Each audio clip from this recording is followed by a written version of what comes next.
Welcome back, everyone, to a brand new Virtues Rage right here on the BigVitoBrand.com and Patreon.com/BigVMafia. I am Virtue, being joined by Dr. Jargo. What's up, man? Breaking news tonight, Virtue. Holy cow, man. Oh my God. We just get done with the Big Vito roundtable, and I take a smoke break. I come back, and it's like, half the WWE has imploded. They released, right? And this is through, your Mike Johnsons, your Sean Ross Sapps, and, of course, your No DQs who posted after they posted. So it's getting some traction. So this is probably true, but there's like 20 releases here. And I'm just wondering, before we go over some of these names, like, we know Nick Khan is there and he's just get rid of the fat, trim the fat, right?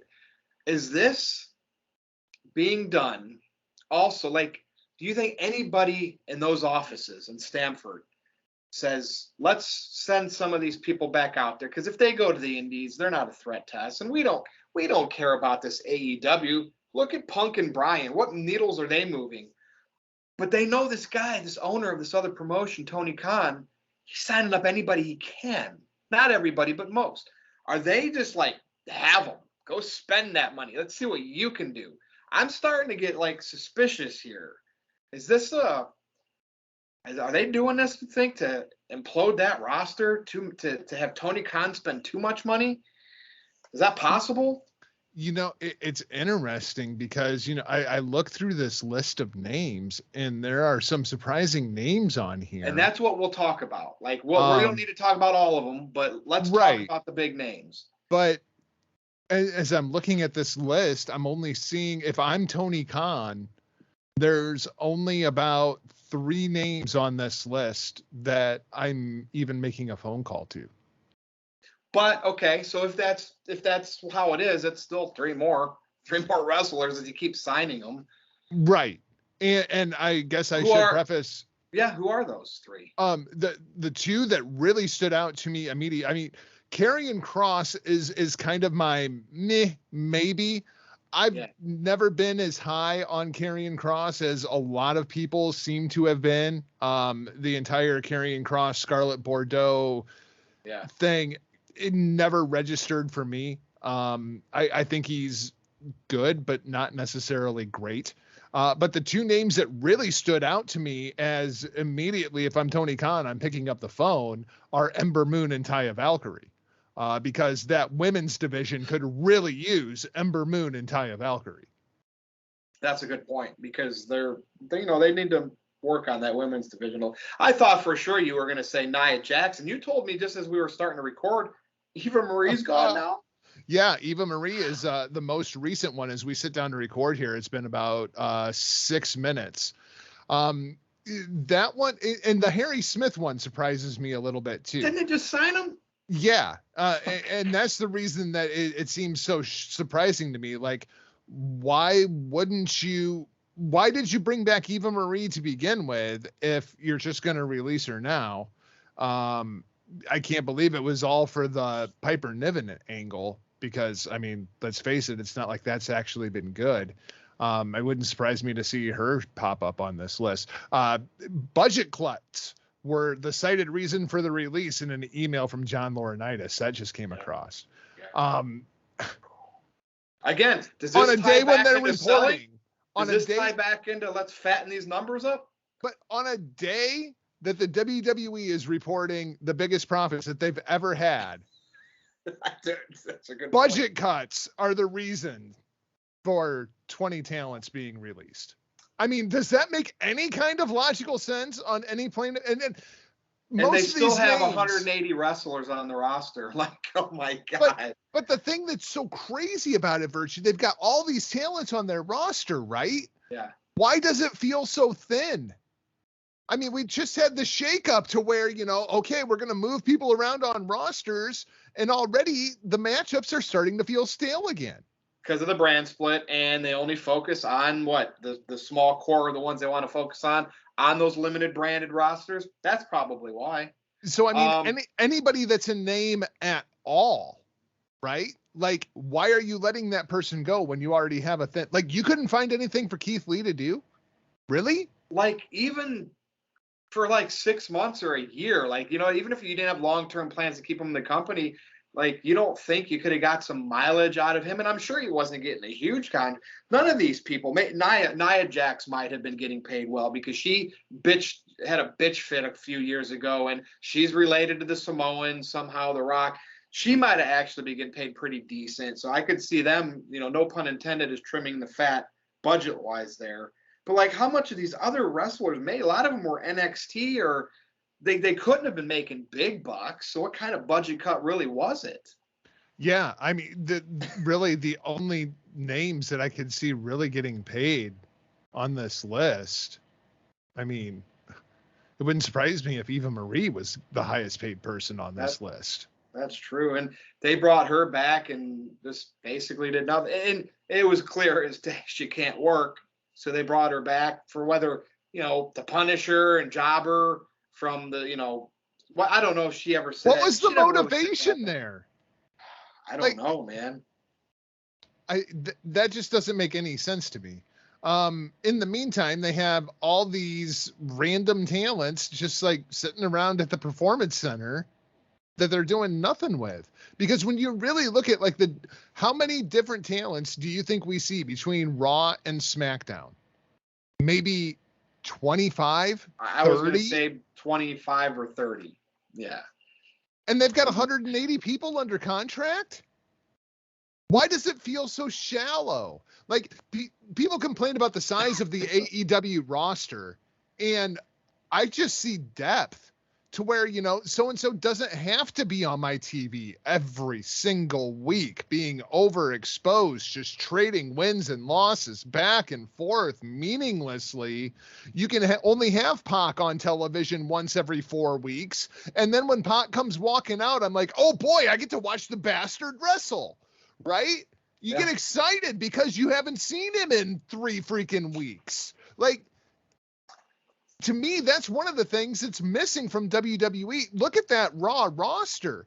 They've got like 40 talents on that roster and 3 hours of television to fill.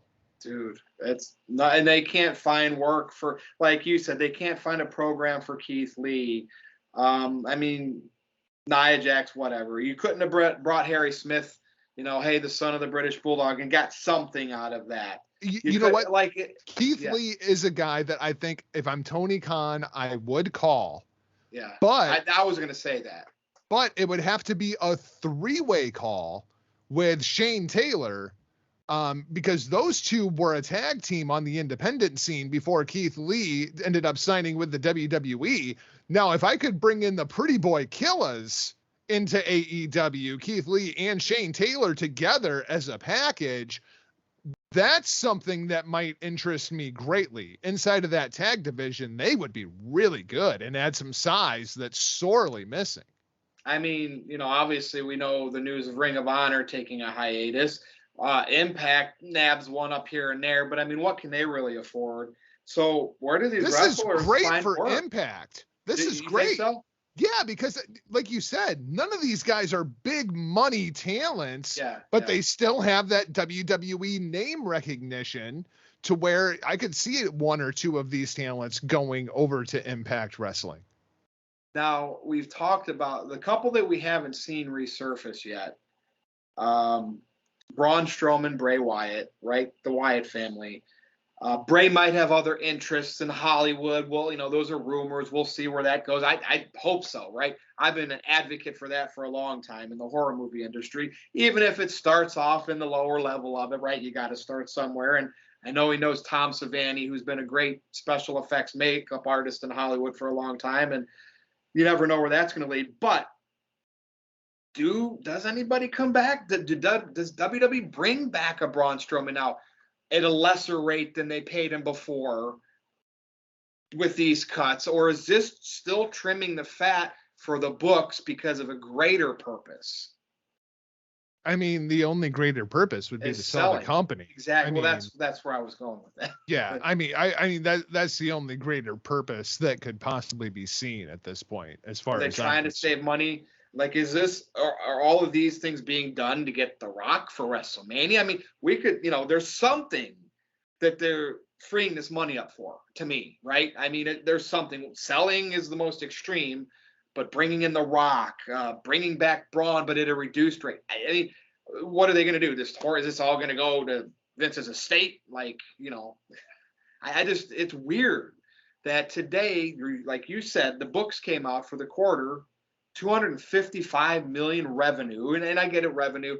Did they have what the bottom line was from that? I know they have all these different figures, but did they list a profitable amount? I've really got to dive into them at this point. You know, if your revenue's that much, you're probably definitely profiting. I mean, they have a high spend, but you know they're profiting. Well, I mean, they have a high spend, but when you think back, like, okay, so third quarter, this is like the beginning of them touring again. Yeah. You know what I mean? So like this is the hottest your crowds have been in years, because everybody was like, hey, let's just go to the wrestling show because there's a show. Like, let's just go, because we've been locked inside for, 18 months. And so now it's like, what, now we have to start trimming the budget? Like, you guys just returned to touring. So that, in that respect, that seems a little concerning. The other thing that drives me absolutely freaking insane when I hear from the WWE budget cuts, when you actually dig into the WWE financials, and like when you look at the NBA or Major League Baseball or the NFL and the profit sharing agreement between the players and the owners is give or take 50-50, go a point this way, go a point that way. That's what the collective bargaining is all about, right? When you look at professional wrestling and the revenue split, it's like 92-8. The amount of money that the company is making versus what is actually going to the wrestlers. And they want to say budget cuts. And it's just, nuts, dude. That's Has there been any updates since we've been talking? Any new ones? Because I want to bring up someone's name.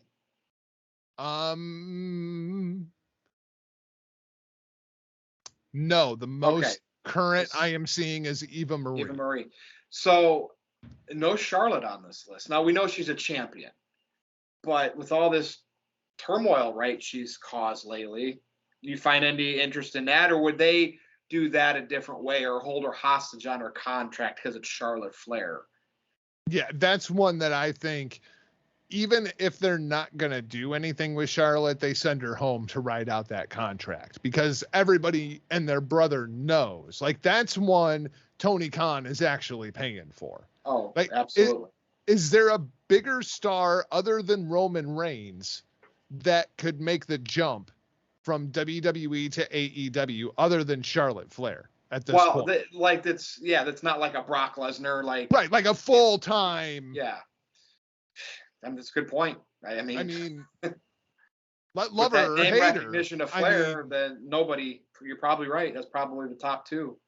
When you look at that list of releases, I'm not going to say what could have been in WWE, because you know how they are, right? They just rebooted NXT 2.0, and a lot of those people are, I mean, besides your Ciampas and Garganos, it's new. You can tell they're trying to find their next stars who they want to push. We talked about this could be a field day for Impact. Ring of Honor's on hiatus. We'll see what Tony Khan does. With the state of wrestling in Japan, and like you said, the crowds are very limited and stuff, and it's just not back to normal yet. Do any of these names make a splash there? I know Harry Smith has wrestled on some Japan events and stuff. Anything that could work for that over there now, not being in WWE from that list? And I know not Nia Jax coming down like Godzilla, because they don't do the women. They don't do women in New Japan, do they? They got their own Japanese. They have Stardom. Oh yeah.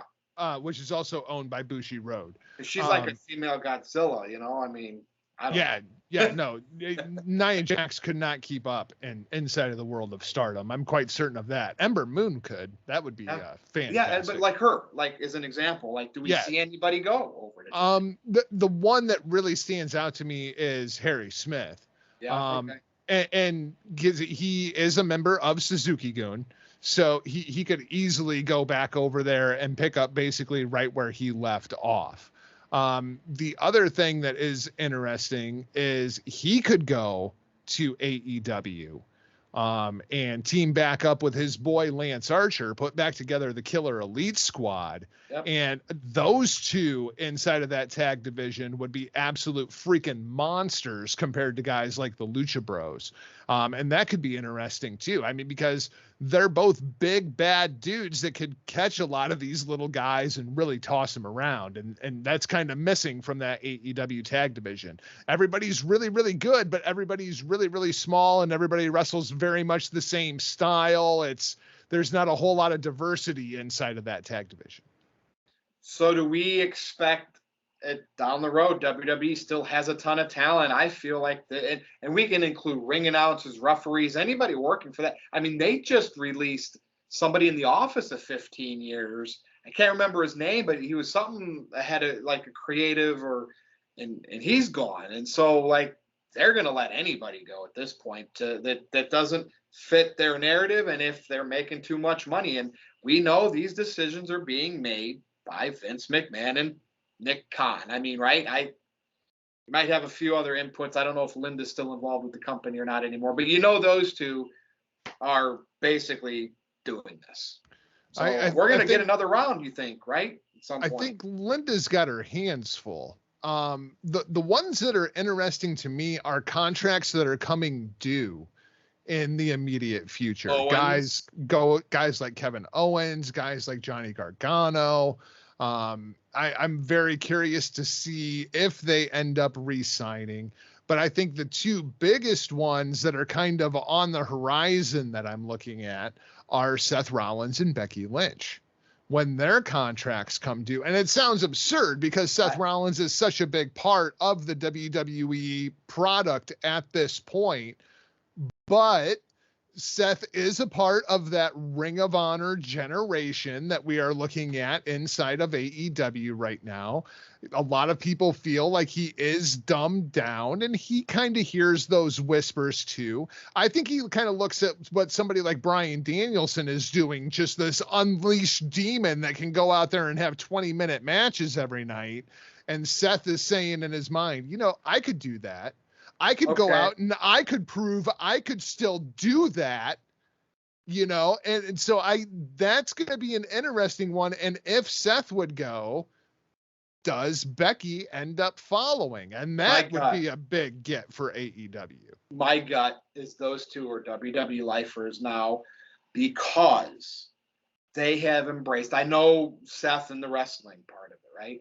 He's embraced the flamboyance of sports entertainment. And if you look at him and Becky, their characters and their wardrobe, and anything is possible in the future. But my gut, and I hear what you're saying, those two are lifers, and they'll take advantage of that and probably get paid quite well because WWE has to keep some people.